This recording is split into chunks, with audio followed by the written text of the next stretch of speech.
María Eugenia Beatriz Bajac. Doctor, buenas tardes, ¿cómo le va? Buenas tardes, Raúl. Un saludo para ti, para Liz, para la audiencia, los compañeros y a disposición.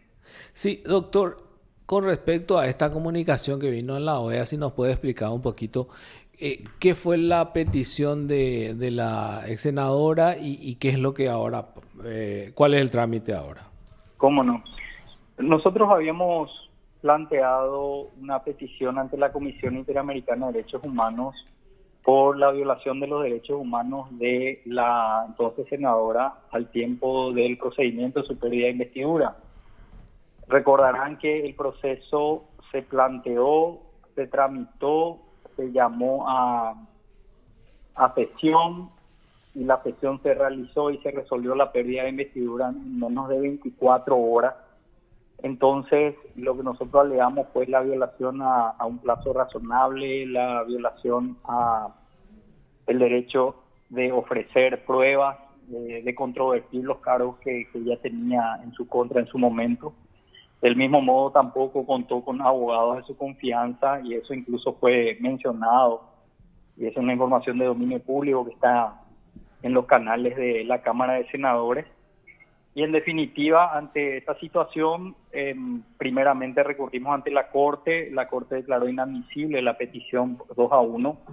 Entonces, agotadas las vías de derecho interno, fuimos a Washington ante la Comisión Interamericana justamente para alertar la situación y es lo que ahora hace la petición. Abre el procedimiento de admisión de esta petición y comunica al Estado que tiene un plazo de 3 meses prorrogables por un mes más para que presente sus observaciones con relación a la petición y también ofrece sus buenos oficios para tratar de llegar a una solución amistosa.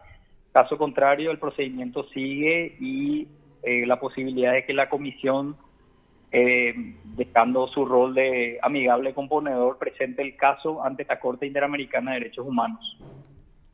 Doctor, en este caso, ¿qué es lo que pide específicamente la ex senadora? ¿Alguna indemnización, volver al cargo? ¿Cuál es la petición concreta? En, ese no es, a ver, cuando nosotros hicimos la petición no había una pretensión concreta en ese sentido.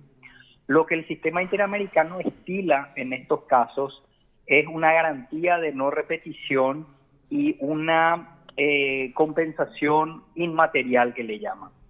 Por ejemplo, garantía de no repetición, ¿qué significa? Que haya un procedimiento previo mediante una ley para que se establezca quiénes son los órganos competentes para tramitar la pérdida de investidura, cuál es el procedimiento, cuáles son las causales. Y abro un paréntesis acá porque estamos a 30 años de la Constitución y todavía no existe una ley que reglamente la pérdida de investidura. Calificadas voces dicen que cada Cámara tiene la autonomía suficiente para ello. Un sector de la Corte lo dice. Sin embargo, acudiendo al diario de sesiones de la Convención Nacional Constituyente, hay una frase de colección del doctor Evelio Fernández Arévalo que dice que entre los bueyes no hay cornada. Es decir, él pregonaba la idea de que no puede haber un juzgamiento entre pares con relación a la pérdida de investidura. Entonces tendría que ser la justicia electoral. O sea, a 30 años de la Constitución estamos discutiendo todavía esos elementos. Otro aspecto tiene que ver con la cantidad de días. A ella se le dio menos de 24 horas, cuando que el proyecto de ley impulsado desde el propio Senado que la destituyó habla de 8, habla de 12, habla de hasta 18 días para el estudio del caso. Entonces, lo que se pretende como garantía de no repetición es conminar al Estado paraguayo a que disponga una ley a fin de evitar este tipo de situaciones. También publicaciones en diarios, en portales digitales, y como parte de una compensación inmaterial, y también habla de una posibilidad de una compensación económica simbólica en el buen sentido del término por toda esta situación. En este caso, doctor, ¿cuál fue el cargo o la acusación concreta en contra de la senadora, entonces senadora? Sí, a ella se le había acusado de una utilización de unos fondos, alrededor de 10 millones de guaraníes, y también que no incumplió los protocolos sanitarios a la vuelta del país de su regreso, luego de un viaje al Perú. Doctor, para recordar un poco este caso, Sí. con dinero público, la acusación que hicieron que habría pagado un viaje privado, ¿ella fue investigada penalmente por esto? No, a ver, en concreto no es con dinero, no es que ella fue a una actividad particular con dinero Ah, público. Eso también es algo que se implantó y que, bueno, la dinámica es que en 24 horas no fue posible desmontar esa situación. ¿Por qué? Porque está acreditado de que fue una invitación oficial y que efectivamente hubo fondos públicos en tal sentido. Luego hubo una devolución de esos fondos públicos porque la reunión no es que fue cancelada a consecuencia de la pandemia, sino fue pospuesta para otra ocasión y que posteriormente se realizó el evento. Lógicamente la señora Bajat ya no estaba más como senadora. Efectivamente, y me parece muy oportuno tu comentario, porque efectivamente hubo un proceso penal que terminó con sobreseimiento definitivo que implica que el mismo no afectó a su buen nombre y reputación. Y ahí está el caracú de la cuestión. Hay un precedente que es el señor Gustavo Petro. ¿Quién es Gustavo Petro? El Actual presidente de presidente. Colombia. Exactamente. Él fue alcalde de Bogotá y él fue destituido también por medio de la Procuraduría General de la República, de acuerdo al sistema interno del derecho colombiano. ¿Qué dijo la Comisión y la Corte en este sentido? Que hubo una violación al artículo 26 de la Convención Americana que habla de los derechos políticos. Para radiar a una persona de sus derechos políticos tiene que, al cual fue electa y que ostenta un cargo al cual se arriba por elección popular, tiene que haber una sentencia condenatoria penal firme. O sea, al tiempo de la destitución vía pérdida de investidura, si bien es cierto, había un proceso en grado de sospecha, no existía una sentencia definitiva firme. Y al día de la fecha, ese proceso motivó una resolución judicial en donde ella dice que no tiene no afectó a su buen nombre y reputación. Y esto es importante y lo dice la Comisión y la Corte por dos aspectos. El primero, los que le votaron a María Eugenia Bajat, por ponerle un nombre, tienen derecho a que esa María Eugenia o quien sea le represente por 5 años. Y también ella tiene derecho a representar en ese cargo por elección popular a las personas por 5 años. Y cualquier quiebre de ese periodo de tiempo tiene que ser únicamente por una sentencia penal firme, lo cual no existió. Entonces, el caso del señor Gustavo Petro es un precedente importantísimo porque, salvo algunos rasgos menores y el país, estamos hablando de los mismos hechos.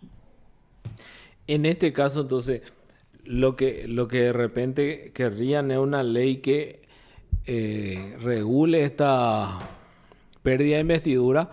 Y también creo que sería bueno que haya algo así también para el juicio político. Pero es una de las peticiones de repente, ¿verdad? No repetición, garantía de no repetición, estaba diciendo, doctor. Sí, sí, realmente cuando se hace la petición ante la comisión no se establece queremos esto, queremos lo otro. No es el espacio o la etapa como para plantear ese tipo de requerimientos. Es una Pero, queja. claro, es una petición, dice, mira, acá estos son los hechos y acá hubo una violación de los derechos humanos y ustedes ya dijeron lo propio en tal antecedente. Entonces la comisión dice, bueno, perfecto, la petición es estudiable, abrimos estado, ¿qué usted dice al respecto? Ese es el estadio en el cual estamos ahora. Evidentemente que normalmente en la Corte Interamericana o en la Comisión Interamericana y luego en la Corte, si es que llega hasta a esa etapa, vamos a decir, normalmente pasan muchos años. Eh, Uh-huh. si es que volver al cargo no va a ser una petición ahí, doctor. En todo caso va a ser una indemnización, ¿verdad? Y volver al cargo es posible, pero es altamente improbable. No, no. Tenemos Yo el creo caso de lo de ministro, por ejemplo. efectivamente. Pero y aparte el calendario electoral, mejor, el calendario conspira para ese efecto. Claro, porque ya está por terminar el periodo. Efectivamente, en junio del año que viene esto concluye, entonces sería irrealizable. Entonces se verían otros mecanismos también de compensación. Reitero, no hablo necesariamente de compensación económica, sino una manifestación pública de que efectivamente el Estado se equivocó y se equivocó con María Eugenia, y para que no exista una situación similar, llámese Liz, María Eugenia, Raúl, Federico, entonces se genera una ley en donde se establece cuál es el procedimiento para estos casos, lo que implica también una garantía de no repetición con relación a la vulneración de los derechos humanos en este caso. Doctor, muchísimas gracias. Muy amable por su tiempo.